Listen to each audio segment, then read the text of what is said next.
We have a brand new podcast coming out every Wednesday called Every Town, where we dive deep into missing persons cases, serial killers, and unsolved mysteries. The first episode drops on July 29th, so click the link in the description below to subscribe, because every town has a dark side, and we're covering some insane stories you'll definitely want to know about.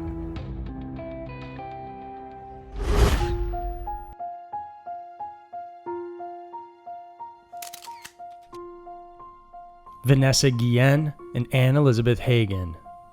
Always keeping you in the know. Every week, Twisted News explores two distinct yet equally mysterious and strange stories currently happening in our world. For this week, we dive into the mystery surrounding U.S. soldier Vanessa Guillén and the strange disappearance of Anne-Elisabeth Hagen from Norway. Get ready for scary mysteries, Twisted News.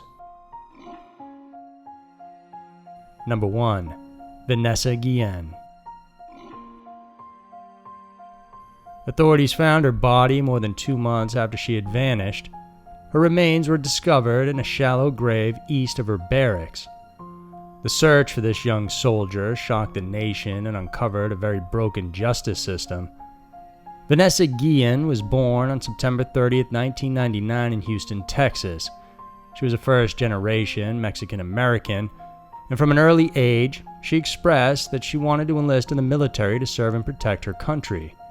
Guillén was a superb athlete and student who graduated from Cesar E. Chavez High School in the top 15% of her class.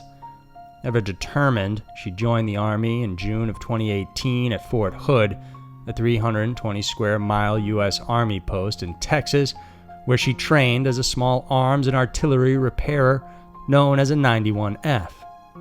Guillén was last seen in the parking lot of the 3rd Cavalry Regiment, or 3CR, on April 22, 2020, at around 1 p.m. According to witnesses, she was walking towards the arms room overseen by Aaron Robinson, a junior enlisted soldier. Guillén's car keys, ID and bank card, and barracks key were found in the armory where she worked, indicating that she had no plans to leave Fort Hood. Unable to find her, though, the 3CR Provost Marshal notified the Criminal Investigations Department, or CID, of Guillén's disappearance. Then, on April 24th, the CID issued a missing soldier letter for Guillén, while Fort Hood Military Police sent out a be on the lookout advisory to the surrounding law enforcement agencies. Guillén's family and other civilians started a campaign to bring awareness and urgency to her case. Within 2 weeks after her disappearance, units at Fort Hood began their search. According to her family, Guillén disappeared under suspicious circumstances. Before she went missing, she had told her friends and family that she was sexually harassed on multiple occasions by a sergeant at Fort Hood. Her mother told her to report the harassment, but Guillén refused out of fear of the repercussions her family could face. They broke her spirit, Guillén's sister Lupe told reporters. Allegedly, there were multiple complaints against this sergeant by other female soldiers as well. These circumstances around this case, mixed with sexual harassment allegations, drew attention from the media, activists, lawmakers, and celebrities alike. Actress Selma Hayek committed to posting a photo of her Instagram story every day until Guillén was found. Then on June 13th, hundreds of people flocked to the gates of Fort Hood to protest the lack of transparency in the case. Guillén's mother told reporters that she did not trust how the Army handled the investigation. The family's attorney, Natalie Cowam, believed they were kept in the dark because only a few details had been released by investigators. The investigating authorities were quick to defend themselves, stating that they conducted around 300 interviews and spent over 10,000 hours investigating all leads. In addition, the CID found that the sexual harassment allegations produced no viable leads, but they believed that foul play was involved in her disappearance. On May 18th, witnesses told investigators that they saw Robinson struggling with a tough box. He carried the box out of the armory, shoved it into his car, and drove away. The next day, the police searched Robinson's phone and found that he made multiple calls to his girlfriend, Cicely Aguilar, but it wasn't until a month later that Aguilar was interviewed. Cell phone data from both Robinson and Aguilar, extracted on the 21st of June, led investigators to an area near the Leon River east of Fort Hood. Investigators located the scorched lid of a transport case, a smoldered pit, and trees with fire damage. There was an odor of decomposition, but Guillén's body wasn't found. Unbeknownst to the investigators, they were merely a few feet away from her body. 9 days later, contractors working on a fence near the Leon River smelled a distinct odor and saw hair and evidence of partial human remains. They hurriedly notified the police.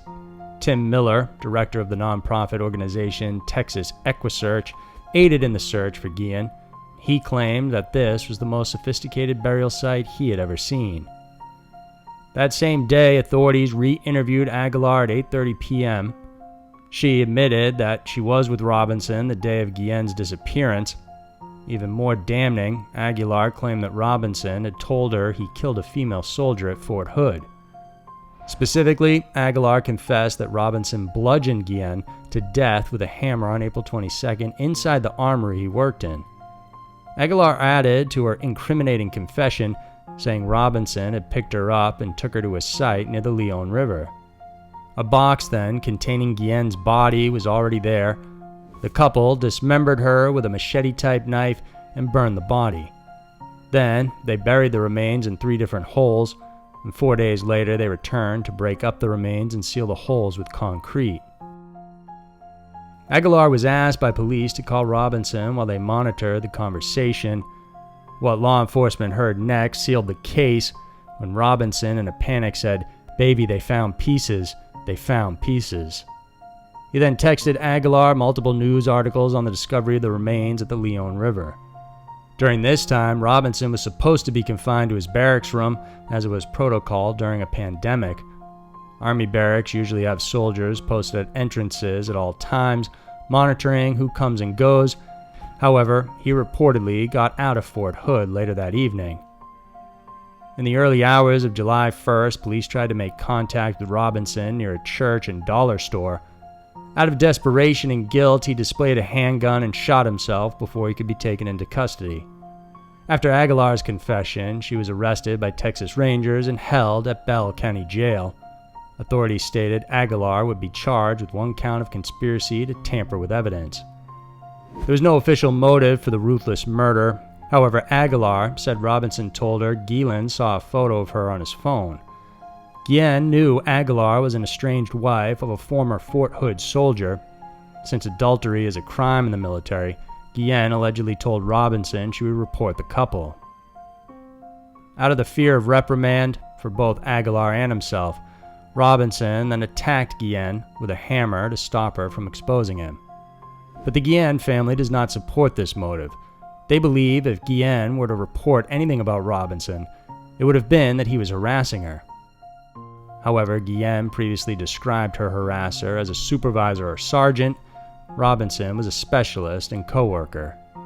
Also on July 1st, Guillén was posthumously advanced from private first class to specialist, an honor that was bestowed upon a soldier who suffered an untimely demise. 4 days later, the remains were confirmed to be Guillén's. Number 2. The disappearance of AnneElisabeth Hagen. AnneElisabeth Hagen seemed to live the perfect life. At 19, she married Tom Hagen, a successful business tycoon and Norway's 164th richest person. He co-founded the electric company Elkraft and has a net worth of about $200 million. But all that vanished when she was supposedly kidnapped by a criminal gang on the 31st of October of 2018. She was last seen in her home in Lørenskog, a quiet suburb just 12 miles east of Oslo. When police arrived at the scene, they found signs of a struggle suggesting that she had been forcefully taken away, and what ensued after signaled a lot of red flags for investigators. Police noted that AnneElisabeth disappeared under mysterious circumstances. The alleged kidnappers left a poorly written ransom note and demanded 9 million euros in cryptocurrency, but they were unable to prove they had the 68-year-old alive. This case did not come to the public's attention until January of 2019, when police announced the possibility of a kidnapping. But by the summer of 2019, Norwegian police could not dismiss the possibility that this kidnapping was a cover-up for murder. By then, investigators switched their hypothesis from kidnapping to murder disguised as kidnapping and began investigating Tom Hagen in secret. During this 18-month investigation, with the help of the FBI and Swedish police dogs, over 6,000 hours of footage was examined. Police now believe the kidnapping was a story derived to sway the investigation. According to one investigator, "We now believe there was no abduction and there were never any genuine negotiations. In other words, there was a clear and well-planned attempt at misleading the police." Then on April 28th of 2020, AnneElisabeth's husband, Tom, was arrested on his way to work. The affluent 70-year-old was charged with murder or complicity to the murder of his wife. However, Tom was released shortly after his arrest. His lawyer, Sven Holden, strongly maintained that his client had nothing to do with AnneElisabeth's disappearance. Prosecutors are arguing that Tom should not be bailed. This case sent shockwaves throughout the low-crime Scandinavian country. Like many, close friends of the couple were astonished that the case took an unexpected turn. This case has not produced many viable leads until now. Investigators are hoping to find AnneElisabeth's body to determine if others were involved in her disappearance, but until now, no trace of her has ever been found. Police said the case of AnneElisabeth's disappearance is still under investigation and there are several unanswered questions. They have declined to make any comment on the possible motives and have not ruled out additional arrests.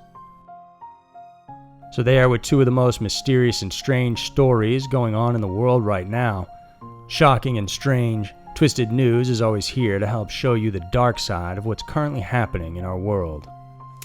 If you guys enjoyed watching this video, then please subscribe to our channel. We have new videos coming out every single Wednesday and Saturday for you to check out. I appreciate you tuning in, and I'll see you soon.